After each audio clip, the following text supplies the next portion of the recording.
सभी बच्चों को पीसीएम एजुकेशन चैनल में स्वागत है। आज हम लोग पढ़ेंगे इस वीडियो में गास प्रमेय का अनुप्रयोग। इससे पहले वाले वीडियो में हम लोग गास प्रमेय को सिद्ध कर चुके हैं, गास प्रमेय को पढ़ चुके हैं, लेकिन आज जो है इस वीडियो में हम लोग पढ़ेंगे गास प्रमेय का अनुप्रयोग। तो गास प्रमेय का पहला अनुप्रयोग क्या होता है? तो गास प्रमेय का पहला अनुप्रयोग है कि अनंत लंबाई के एक समान आवेशी सीधे तार के निकट वैद्युत क्षेत्र की तीव्रता। तो हेडिंग क्या लिखा गया है कि अनंत लंबाई के एक समान आवेशित सीधे तार के निकट वैद्युत क्षेत्र की तीव्रता के लिए सूत्र की स्थापना करना है। किसकी सहायता से करना है? तो गास प्रमेय की सहायता से। तो इस पर बोर्ड एग्जाम में क्वेश्चन कैसे बनाएगा, और ये बहुत ही महत्वपूर्ण है, बोर्ड एग्जाम में ये पूछता भी है और पूछेगा जरूर इस साल। देखिए, तो प्रश्न ऐसे बनाएगा कि गास की प्रमेय की सहायता से, प्रश्न क्या बनेगा कि गास की प्रमेय की सहायता से अनंत लंबाई के एक समान आवेशित सीधे तार के निकट वैद्युत क्षेत्र की तीव्रता के लिए सूत्र की स्थापना कीजिए या सूत्र का निगमन कीजिए। तो देखिए कैसे करना है सूत्र का निगमन। तो हेडिंग ध्यान, सबसे पहला काम क्या है कि हेडिंग पढ़िए क्या कह रहा है हेडिंग। तो हेडिंग लिखा है कि अनंत लंबाई के एक समान आवेशित सीधे तार, यानी एक अनंत लंबाई का, यानी बहुत लंबा। हम लोग बता नहीं सकते हैं कि कितना लंबा एक तार है, क्योंकि तार की लंबाई शुरू में ही बोल दिया गया है अनंत लंबाई के, यानी एक वायर लेना है, एक तार लेना है जिसकी लंबाई कितनी होगी? अनंत होगी, और उसे क्या किया गया है? आवेशित किया गया है। तो देखिए इसका चित्र कैसे बनेगा। मान लीजिए यह अनंत लंबाई का एक तार हो गया, अनंत लंबाई का एक क्या हो गया? आवेशित सीधा तार हो गया। यह अनंत लंबाई का एक आवेशित सीधा क्या हो गया? तार हो गया। आवेशित है तो मान लीजिए इस पर प्लस क्यू आवेश जो है वितरित है। इस वायर पर आवेश कितना वितरित है? तो प्लस क्यू आवेश वितरित है। तो इसी वायर के निकट, क्योंकि लिखा है अनंत लंबाई के एक समान आवेशित, तो हम लोग अनंत लंबाई के एक समान आवेशित तार को हम लोग बना चुके हैं। यहां तक हो चुका। तार के निकट वैद्युत क्षेत्र की तीव्रता की गणना करना है। अब इस तार के निकट क्या किसकी गणना करना है? वैद्युत क्षेत्र की तीव्रता की गणना करना है। तो किसकी सहायता से करना है? गाउस प्रमेय की सहायता से, क्योंकि ये गाउस प्रमेय का हम लोग अनुप्रयोग पढ़ रहे हैं, पहला अनुप्रयोग है और ये बहुत ही महत्वपूर्ण है। तो गाउस प्रमेय की सहायता से इस हमको क्या करना है कि इस तार के निकट, इस वायर के निकट वैद्युत क्षेत्र की तीव्रता ज्ञात करना है गाउस प्रमेय की सहायता से। तो बताया गया कि जो गाउस प्रमेय होता है सिर्फ और सिर्फ बंद पृष्ठ के लिए लागू होता है, चाहे उसकी आकृति और आकार कुछ भी हो। गाउस प्रमेय तभी लागू होगा जब कोई बंद पृष्ठ हो, कोई बंद आकृति हो, और यहाँ पे कोई बंद आकृति नहीं बन रहा है, क्योंकि एक वायर है, इसकी लंबाई कितना बोल दिया गया है? अनंत बोल दिया गया है, तो ये कोई बंद पृष्ठ नहीं बन रहा है। तो यहाँ पर हम लोग गाउस का प्रमेय लागू नहीं कर सकते हैं। तो गाउस का प्रमेय तभी लागू होगा जब कोई क्या हो? बंद पृष्ठ हो। तो हम लोग क्या करेंगे, ये जो वायर बनाया गया है वायर, इस वायर के चारों ओर किसी बंद पृष्ठ की कल्पना करेंगे। इस वायर के चारों ओर क्या करना है? किसी बंद पृष्ठ की कल्पना करना है। तो मान लीजिए इस वायर यह है, इस वायर के चारों ओर कोई भी हम लोग बंद पृष्ठ बनाएंगे ऐसे ऐसे, तो एक बेलन ही क्या आकृति बनेगा। मान लीजिए वायर है, इसके चारों ओर क्या बनाना है? एक बंद पृष्ठ। देखिए चारों ओर इसके बंद पृष्ठ बनाना है, तो यह एक कैसा पृष्ठ बनेगा? एक बेलनाकार पृष्ठ बनेगा। क्या बनेगा? बेलनाकार पृष्ठ बनेगा। तो देखिए, तो हम लोग क्या करेंगे, जो वायर लिया गया है, इस वायर के चारों ओर एक बंद पृष्ठ बनाएंगे हम लोग।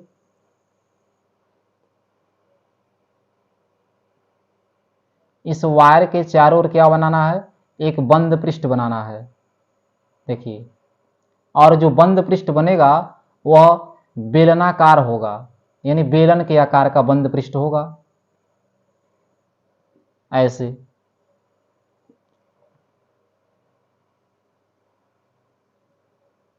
तो इस वायर के चारों ओर एक बंद पृष्ठ जो है देखिए बन चुका है।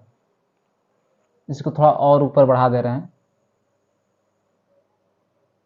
इस वायर के चारों ओर क्या बन चुका है, एक बंद पृष्ठ बन चुका है, और जो बंद पृष्ठ बना है वह बेलनाकार होगा, क्योंकि वायर है, इसके चारों ओर कोई भी हम लोग बंद पृष्ठ बनाएंगे तो उसकी आकृति कैसा होगा, बेलनाकार ही होगा। अब ये जो बेलनाकार बंद पृष्ठ बनाया गया है, इसकी जो ऊंचाई है यानी इसकी जो लंबाई है हम लोग मानेंगे यल है। इसकी लंबाई क्या माना जाएगा, यल। तो मान लीजिए जो इसकी लंबाई है वह यल है, यानी बेलन की लंबाई कितना है, यल है। बेलन की जो लंबाई है वह क्या माना गया है, यल माना गया है। अब देखिए इस वायर के निकट हमको क्या ज्ञात करना था, वैद्युत क्षेत्र की तीव्रता ज्ञात करना था। तो हम लोग मान लेंगे कि इस तार से r मीटर की दूरी पर यहाँ पर कोई पॉइंट P है जहां पर हमको क्या निकालना है, वैद्युत क्षेत्र की तीव्रता।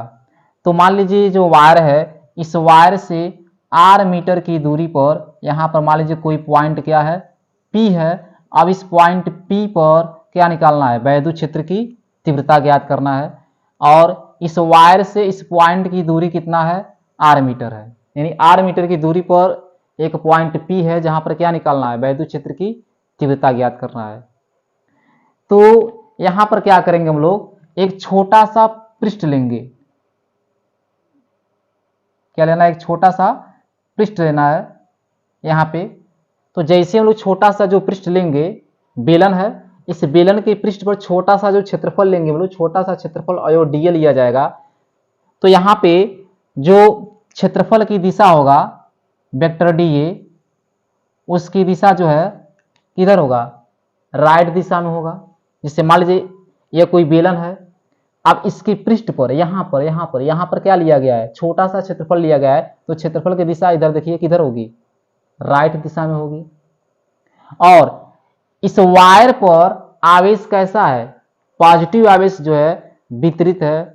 तो यहाँ पे जो वैद्युत क्षेत्र की तीव्रता की दिशा होगी उसकी दिशा भी राइट के दिशा में ही होगा, यानी वेक्टर ई की दिशा भी किधर होगी, जिधर क्षेत्रफल की दिशा होगा। क्यों होगा, क्योंकि बार बार बताया जाता है कि वैद्युत क्षेत्र की तीव्रता की जो दिशा होती है वह धन आवेश से दूर होती है।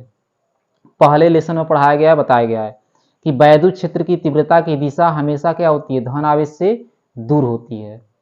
तो यहां पर क्या हुआ कि जो छोटा इस बेलन के पृष्ठ पर छोटा सा क्षेत्रफल अवयव जो dA लिया गया है उसका दिशा, और बिंदु इस यहाँ पे जो बिंदु P है, यहाँ पर जो वैद्युत क्षेत्र की तीव्रता है उसकी दिशा, दोनों की दिशा एक ही होगा, यानी एक ही दिशा में होंगे।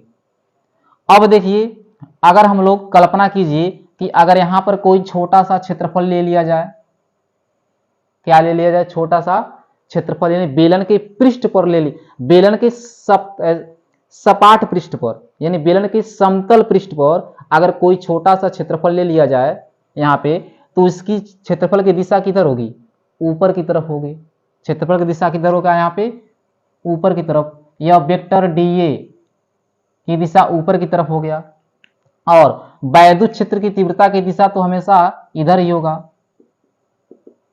किधर, राइट दिशा में। क्यों, क्योंकि यह इस वायर पर धन आवेश वितरित है, तो इसके द्वारा उत्पन्न जो वैद्युत क्षेत्र की तीव्रता की दिशा होगी वह इससे दूर जाएगी।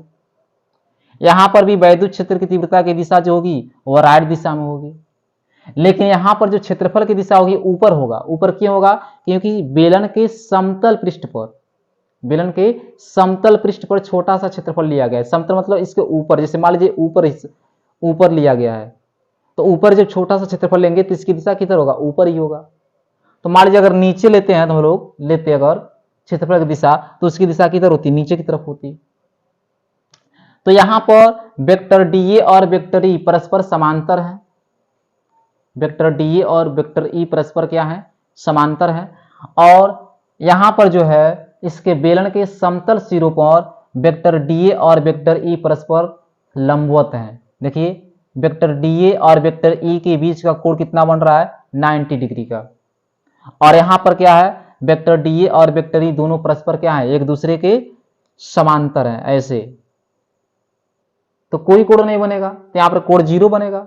लेकिन यहाँ पर क्षेत्रफल की दिशा ऊपर है, आप वैद्युत क्षेत्र की दिशा देखिए ऐसे है, तो यहाँ पर जो कोण बनेगा वह 90 डिग्री का कोण बनेगा। तो समतल पृष्ठों पर कोण यानी वेक्टर डी ए और वेक्टर ई के बीच का कोण कितना बन रहा है, 90 डिग्री। और यहाँ पे जो है इस बेलन के पृष्ठ पर जो छोटा सा क्षेत्रफल लिया गया है, यहाँ पर वेक्टर डी ए और वेक्टर ई के बीच का कोण क्या बन रहा है, 0 अंश, क्योंकि ये दोनों एक दूसरे के समांतर हैं और यहाँ पर लंबवत है तो 90 डिग्री बनेगा। अब देखिए तो हमको निकालना क्या है कि देखिए ये जो पृष्ठ बनाया गया है यह, इसे हम लोग कहते हैं गॉसियन पृष्ठ। क्या बोला जाता है, गॉसियन पृष्ठ।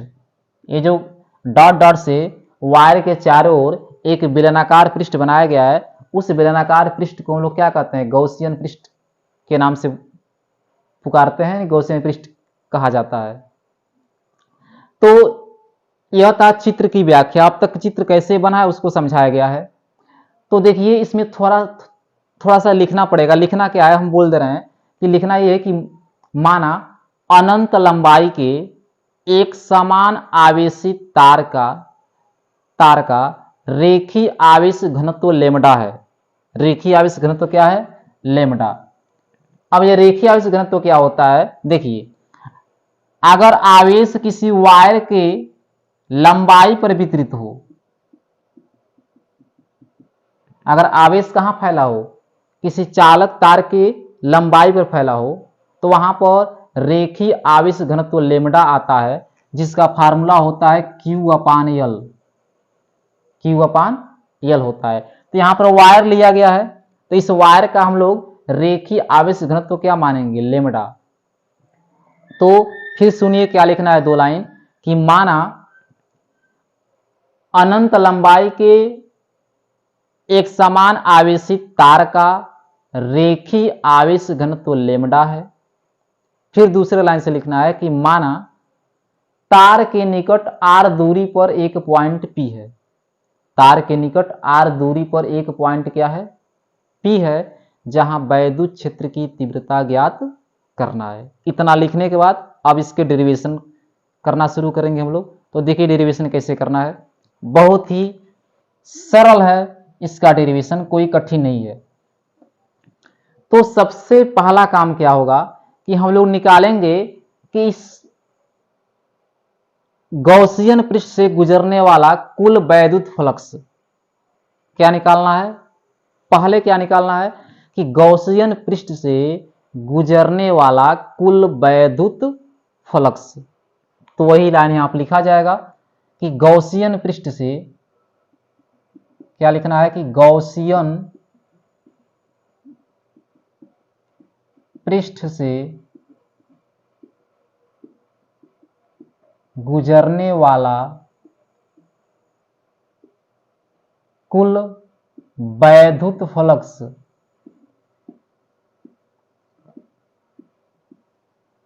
फाई ई इक्वल टू, यानी गॉसियन पृष्ठ से, जो गॉसियन पृष्ठ बनाया गया है, इससे कुल कितना वैद्युत फ्लक्स गुजर रहा है वह यहां पर निकाला जाएगा पहले।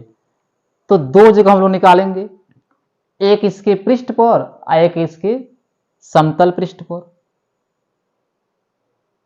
कितने जगह निकालना है, मात्र 2 जगह, एक इसके पृष्ठ पर और एक इसके समतल पृष्ठ पर। तो इसके पृष्ठ पर जो वैद्युत फ्लक्स है इसे हम लोग मानेंगे φ1, और यहां पर जो वैद्युत फ्लक्स है उसे माना जाएगा φ2। तो इन दोनों को जोड़ देना है, क्योंकि कुल गुजरने वाला कुल वैद्युत फ्लक्स निकाला जा रहा है। तो जो कुल वैद्युत फ्लक्स φe होगा वह φ1 प्लस φ2 के योगफल के क्या होगा, बराबर होगा। अब यह φ1 क्या है, तो φ1 है यहाँ पे जो बेलन के पृष्ठ पर जो छोटा सा क्षेत्रफल लिया गया है, यहाँ का वैद्युत फ्लक्स है, और जो बेलन के समतल पृष्ठ पर क्षेत्रफल लिया गया है, यहाँ का वैद्युत फ्लक्स क्या है, φ2 है। यानी यहाँ पर वैद्युत फ्लक्स φ1 है और यहाँ का वैद्युत फ्लक्स क्या है, φ2 है। दोनों को जोड़ देंगे हम लोग, तो इस संपूर्ण यानी पूरे गॉसियन पृष्ठ से गुजरने वाला क्या मिलेगा, वैद्युत फ्लक्स मिलेगा। तो अगर इस संपूर्ण गॉसियन पृष्ठ से गुजरने वाला वैद्युत फ्लक्स निकालना हो तो φ1 प्लस φ2 कर देना है। क्या करना है, φ1 प्लस φ2। φ1 क्या है, यहाँ का वैद्युत फ्लक्स है, φ2 क्या है, तो यहाँ का वैद्युत फ्लक्स है, यानी बेलन के समतल पृष्ठों का वैद्युत फ्लक्स φ2 है। अब बेलन के पृष्ठ पर जो वैद्युत फ्लक्स है वो क्या है, φ1 है। दोनों को जोड़ देंगे हम लोग तो कुल वैद्युत फ्लक्स निकल जाएगा। तो अब देखिए, इससे पहले पढ़ाया गया कि वैद्युत फ्लक्स का सूत्र होता है integration of vector E dot vector D A. तो यहां पर लिखेंगे हम लोग integration of vector E dot क्या लिखना है, वेक्टर डी ए प्लस, यहां पर भी वही लिखना है कि integration of vector E dot vector D A, क्योंकि वैद्युत फ्लक्स का सूत्र होता है फाई ई इक्वल टू कि integration of vector E dot vector D A. चूंकि गॉसियन पृष्ठ से गुजरने वाला, गॉसियन पृष्ठ से गुजरने वाला वैद्युत फ्लक्स निकाला जा रहा है, इसलिए यहां पर समाकलन के नीचे ए लिख देना है। क्या लिख देना है, ए। क्या है, ए का मतलब क्या हुआ कि पृष्ठ से गुजरने वाला वैद्युत फ्लक्स, यानी इसका पृष्ठ समाकलन होगा, सरफेस इंटीग्रल होगा। क्या होगा, सरफेस इंटीग्रल, पृष्ठ समाकलन, क्योंकि गॉसियन पृष्ठ से गुजरने वाला वैद्युत फ्लक्स निकाला जा रहा है, पृष्ठ से गुजरने वाला वैद्युत फ्लक्स निकाला जा रहा है, इसलिए यहां पर समाकलन के पीछे ए लिख देना है। इससे कोई दिक्कत नहीं है बस। तो अब यहां पर देखिए, यह हो गया इंटीग्रेशन ऑफ वेक्टर ई।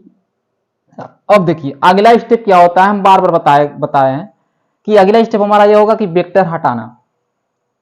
अगला स्टेप हमेशा क्या होता है, वेक्टर हटाना। और जब वेक्टर हम लोग हटाते हैं तो उसके साथ में कास थीटा आता है। इससे पहले वाले वीडियो में सब पढ़ाया गया है। जो लोग नए पहली बार वीडियो को देख रहे हैं तो आप लोग पहले इससे पहले वाला वीडियो जाकर देखिए, वहां पर पूरा बताया गया है। तो अगला स्टेप क्या होगा हमारा कि वेक्टर हटाना। तो जैसे हम लोग वेक्टर हटाएंगे तो उसके साथ में क्या आएगा, cos थीटा आएगा। तो देखिए वेक्टर हटाइए, तो वेक्टर जैसे हटेगा तो ये मिलेगा ई डी ए, इसके साथ में क्या आ गया, cos थीटा प्लस, यहां पर भी यही काम होगा, वेक्टर हटेगा तो क्या मिलेगा, ई डी ए और क्या मिलेगा, cos थीटा मिलेगा। इतना समझ आया। अब देखिए यहां से क्या होगा, integration of A E D A cos. अब जरा बताइए यह कहां का वैद्युत फ्लक्स है, φ1 है। φ1 का मान निकाल रहे हैं, यह φ1 है। अब φ1 कहां का विद्युत फ्लक्स है, बिंदु P का, यहां का। तो यहां पर देखिए वेक्टर डीए और वेक्टर ई के बीच का कोई कोण बन रहा है नहीं, क्योंकि ये दोनों समांतर हैं। दोनों क्या हैं, समांतर हैं। जब दोनों समांतर हैं तो कोई कोण नहीं बन रहा है, और जब कोई कोण नहीं बन रहा है तो थीटा का मान क्या लिखेंगे, 0। थीटा का मान क्या लिखना है, 0 लिखना है। तो यहां पर तो थीटा का मान 0 अंश हो गया, plus integration of A E D A cos. अब यहां का देखिए यानी φ2, यह φ2 का वैद्युत फ्लक्स हम लोग निकाले हैं। तो φ2 कहां का है, बेलन के समतल पृष्ठों का वैद्युत फ्लक्स है। तो बेलन के समतल पृष्ठों पर क्या दिखाई दे रहा है कि क्षेत्रफल की दिशा ऊपर है और वैद्युत क्षेत्र की दिशा राइट की दिशा में है। तो दोनों के बीच का कोण कितना बन रहा है, 90 डिग्री बन रहा है। शुरू में हम बहुत बार इसे बताए हैं। तो यहां पर जो कोण बन रहा है वह कितने अंश का बन रहा है, 90 डिग्री का। तो यहां पर हम लोग क्या लिखेंगे, 90 डिग्री लिख देना है, cos 90 डिग्री। और यहाँ पर cos 0 अंश लिखा गया है, यहाँ पर cos 90 अंश लिखा गया है। क्यों लिखा गया है, बार बार बता रहे हैं, समझिए। यहाँ पर वेक्टर डीए वेक्टर ई के बीच का कोई कोण नहीं बन रहा है, दोनों समांतर है, इसलिए 0 लिखा गया है। और यहाँ पर वेक्टर डीए और वेक्टर ई के बीच का कोण क्या बन रहा है, 90 डिग्री बन रहा है, इसलिए यहाँ पर क्या लिखा गया है, cos 90 अंश लिखा गया है। एक बार और समझिए। सबसे पहले गॉसियन पृष्ठ से गुजरने वाला कुल वैद्युत फ्लक्स निकाला गया, phi is equal to phi one plus phi two कर देना है, बस दो ही जगह निकालना है, यहाँ का, तो यहाँ का वैद्युत फ्लक्स फाई वन, यहाँ का वैद्युत फ्लक्स फाई टू। अब यह वैद्युत फ्लक्स का सूत्र होता है, देखिए अब एक मिनट के लिए ए को भूल जाइए, एक मिनट के लिए ए को भूल जाइए।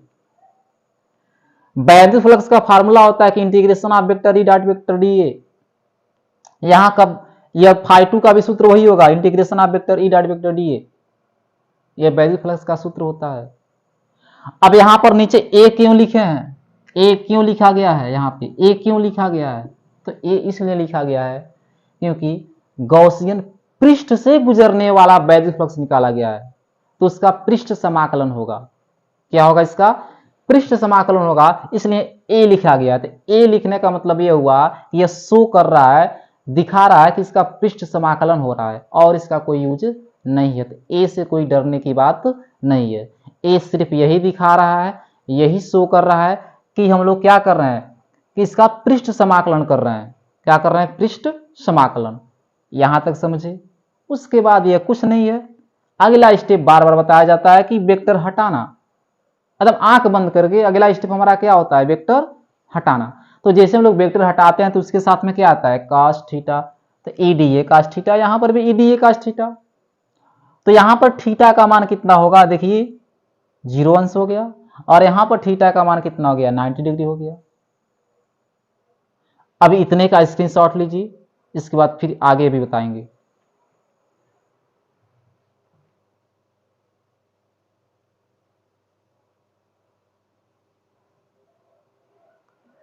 तो चलिए देखिए, तो यहां तक क्लियर हो गया। अब आगे देखिए क्या करना है।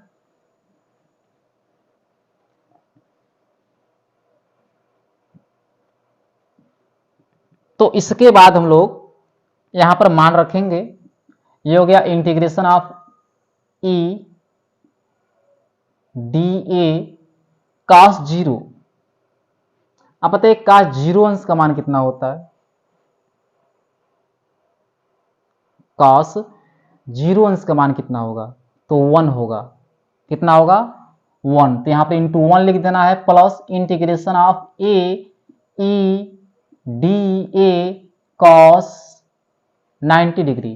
तो cos 90 डिग्री का मान यानी cos 90 अंश का मान क्या होता है, 0। तो cos 90 अंश का मान क्या हो गया, 0। तो अब देखिए यहाँ पर 0 से हम लोग गुणा कराएंगे, ये टोटल मान जो है क्या हो गया, 0 हो गया। इसे क्या करना है, तो छोड़ देना है।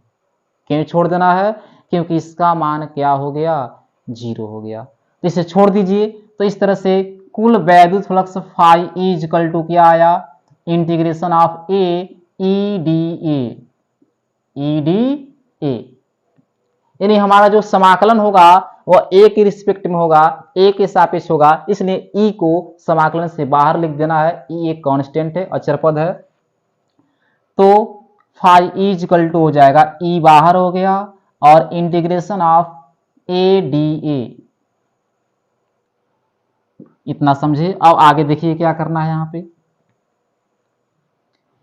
इसके बाद यहां लिखेंगे हम लोग, चूंकि यहां पे जो लिखा गया है कि integration of A D A, इसका मान कितना होगा, तो जब इसका इंटीग्रेशन होगा तो यह ए आएगा, ए मतलब क्षेत्रफल। बताए हैं बार बार हम कि अगर सूत्र होता है इंटीग्रेशन ऑफ dx का मान होता है x, इंटीग्रेशन ऑफ dy का मान क्या होगा, y। यानी इस रूप का अगर कोई इंटीग्रेशन रहेगा तो बस d को हटा देना है, x हो गया, यहाँ का d हटा दीजिए, y हो जाएगा। वैसे यहाँ का d हट जाएगा तो क्या हो गया, समाकलन a हो गया। a मतलब क्षेत्रफल, किसका क्षेत्रफल, किसका, तो ये जो गॉसियन पृष्ठ बनाया गया है उस गॉसियन पृष्ठ का यह क्षेत्रफल है। और गॉसियन पृष्ठ कैसा है, बेलन है, बेलनाकार है। और आप लोग मैथ में पढ़े होंगे, बेलन के वक्र पृष्ठ का क्षेत्रफल का सूत्र होता है 2 pi R H, 2 pi R H. बेलन के वक्र पृष्ठ के क्षेत्रफल का सूत्र क्या होता है, 2 पाई आर एच। तो वही हम लोग यहाँ पर लिखेंगे कि 2 पाई आर एच मतलब बेलन की लंबाई, ऊंचाई। तो यहाँ पर बेलन की लंबाई क्या माना गया है, यल, तो एच के जगह पर क्या लिखा जाएगा, यल लिखा जाएगा। तो इस तरह से यह मिला क्या, फाई इज इक्वल टू मिल गया ई इंटू, अब देखिए इस पूरे का जो मान है, इस पूरे का जो मान है, इस पूरे का मान यहां से क्या लिखना है, तो लिखना है 2 पाई आर यल। और यह इक्वेशन नंबर फर्स्ट हो गया। बात समझे? नहीं समझे फिर दोबारा समझिए। यहाँ का यहीं से दिक्कत है, हमको मालूम है यहाँ से दिक्कत हो रहा होगा। तो यहाँ का जो मान है, यहाँ का मान हम लोग अलग से दिखाएंगे कि इसका मान कितना होगा। तो इसका मान ही अलग से दिखाया गया है कि इसका जब समाकलन करेंगे हम लोग तो ए होगा, ए मतलब क्षेत्रफल, किसका क्षेत्रफल। तो यह जो वायर के चारों ओर जो बेलन बनाया गया है उस बेलन के पृष्ठ का क्षेत्रफल है। तो मैथ में आप लोग पढ़े होंगे क्लास 9th और 10th में कि बेलन के वक्र पृष्ठ के क्षेत्रफल का सूत्र होता है 2 पाई आर एच। तो वही तो लिखा गया है 2 पाई आर एच मतलब ऊंचाई। तो यहाँ पर बेलन की ऊंचाई क्या माना गया है, यल माना गया है, तो 2 पाई आर यल लिख देना है। तो इतने का मान जो है यहाँ से कितना आया, 2 पाई आर यल, यही मान तो यहाँ पर रखा गया है। बस अब यहाँ पर हम लिखेंगे गॉस प्रमेय से, क्योंकि गॉस प्रमेय की सहायता से सिद्ध करना है इसे। परीक्षा में ऐसे ही पूछेगा कि गॉस प्रमेय की सहायता से सिद्ध कीजिए, तो फिर जगह नहीं हुआ। अभी इतने का स्क्रीनशॉट लीजिए आप लोग, इसके बाद अभी हम बता रहे हैं आगे।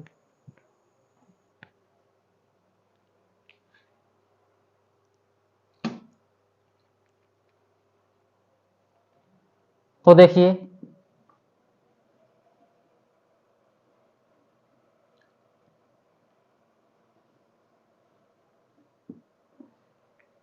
अब लिखेंगे हम लोग यहाँ पे गॉस की प्रमेय से, गॉस की प्रमेय से। तो गॉस का प्रमेय पढ़ेंगे आप लोग, बताया गया है फाई इज इक्वल टू होता है क्यू अपान एप्सिलॉन नॉट। क्या होता है गॉस का प्रमेय, phi is equal to Q upon epsilon naught होता है। अब यहां पर देखिए हो गया फाई इज इक्वल टू, देखिए अभी बताया गया है कि अगर किसी तार का रेखीय आवेश घनत्व लेमडा हो, किसी तार का रेखीय आवेश घनत्व क्या हो, लेमडा, तो लेमडा बराबर सूत्र होता है क्यू अपान यल, क्यू अपान यल। और ये रेखीय आवेश घनत्व कहां आएगा, सिर्फ वहीं पर आएगा अगर किसी वायर की लंबाई पर अगर आवेश फैला हो, किसी चालक तार की लंबाई पर अगर आवेश फैला है तो वहां पर रेखीय आवेश घनत्व लेमडा आता है, जिसे लिखा जाता है लेमडा से, जिसका फार्मूला होता है क्यू अपान यल। तो यहाँ पर वायर ही लिया गया है, तो इस वायर का रेखीय आवेश घनत्व लेमडा आएगा, इसलिए हम लोग सूत्र अप्लाई करेंगे कि लेमडा बराबर क्यू अपान यल होगा। तो यहां से देखिए अगर तिर्यक गुणा किया जाए तो क्यू इजिकल टू सूत्र क्या बनेगा, लेमडा इंटू यल बनेगा फार्मूला।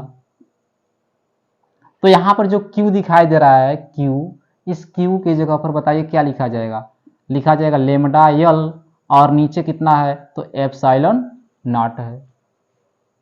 और यह इक्वेशन नंबर कितना हो गया, तो सेकंड हो गया। अब ध्यान से समीकरण 1 और 2 को देखिए।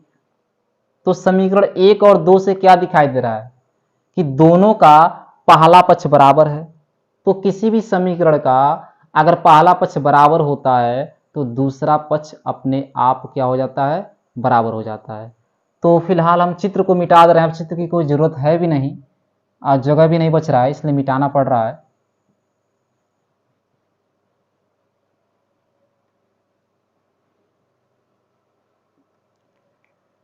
तो चलिए देखिए इधर लिख दे रहे हैं हम।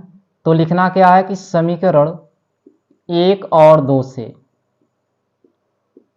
1 और 2 से, तो 1 और 2 से क्या दिखाई दिया कि दोनों का पहला पक्ष बराबर है तो दोनों का दूसरा पक्ष बराबर हो जाएगा, यानी इसका दूसरा के दूसरे के बराबर होगा। यानी यहां से आ जाएगा कि E into 2 pi R L is equal to इधर क्या मिलेगा, lambda L upon epsilon naught. तो देखिए यल से यल कट गया। हमको वैद्युत क्षेत्र की तीव्रता के लिए सूत्र का स्थापना करना है, तो यहां से वैद्युत क्षेत्र की तीव्रता इजिकल टू जब निकालेंगे हम लोग तो 2 पाई इसके नीचे आ जाएगा, यानी लेमडा के नीचे क्या आ गया 2 पाई आर और एप्सिलॉन नॉट, यानी एप्सिलॉन नॉट के पास में क्या आ जाएगा 2 पाई आर आ गया। अब इसको थोड़ा सा सेट करके लिखना है, सेट ऐसे करना है, देखिए is equal to 1/2 pi epsilon naught कर लीजिए एक पास, और लेमडा अपान, यहाँ पर लेमडा ऊपर बच रहा है तो लेमडा अपान और यहाँ पर आर जो है उसको अलग कर दीजिए। अभी भी सही से नहीं लिखा गया है फार्मूला, क्यों? क्योंकि यहाँ पे 1/4 पाई एप्सिलॉन नॉट होना चाहिए। क्या होना चाहिए 1/4 पाई एप्सिलॉन नॉट होना चाहिए, तो 1/4 पाई एप्सिलॉन नॉट के जगह पर 1/4 पाई के जगह पे 2 पाई आ गया है, तो इसको 4 होना चाहिए, तो 4 हम लोग बना दीजिए। 1/4 पाई एप्सिलॉन नॉट लिखना है, और इधर हो गया लेमडा अपान आर। तब यहां पर 2 से गुणा करना पड़ेगा, तभी नहीं 2 से हम लोग काटेंगे 4 को तो कितने बार हम कटेगा 2 बार में, तो यहाँ पर 2 आ जाएगा। तो अगर समझिए, अगर यहाँ पर हम लोग 2 से भाग कर रहे हैं तो 2 से गुणा भी करना पड़ेगा, यानी अगर इसको 4 बना रहे हैं, नीचे अगर 4 हम लोग इस 2 को अगर हम लोग 4 बना रहे हैं तो ऊपर 2 से क्या करना पड़ेगा गुणा करना पड़ेगा, तभी नहीं 2 से कटेगा 4 तो 2 बार में तो इतना आ जाएगा। तो यही होता है फार्मूला, यही सिद्ध भी करना होगा परीक्षा में कि इज इक्वल टू सूत्र होता है 1/4 pi epsilon naught 2 lambda upon R. किसके लिए है? अनंत लंबाई के एक समान आवेशी सीधे तार के निकट वैद्युत क्षेत्र की तीव्रता का सूत्र होता है is equal to 1/4 pi epsilon naught 2 lambda upon R. तो इस वीडियो में बहुत ही अच्छे तरीके से इस डेरिवेशन को बताया गया है, और यह बहुत ही महत्वपूर्ण डेरिवेशन है। इसके बाद वाला जो है अनुप्रयोग दूसरा, यह फर्स्ट अनुप्रयोग है, दूसरा अनुप्रयोग भी बहुत ही महत्वपूर्ण है। तो आज के वीडियो में बस इतना ही, आप लोग अच्छे से पढ़ते रहिए। धन्यवाद।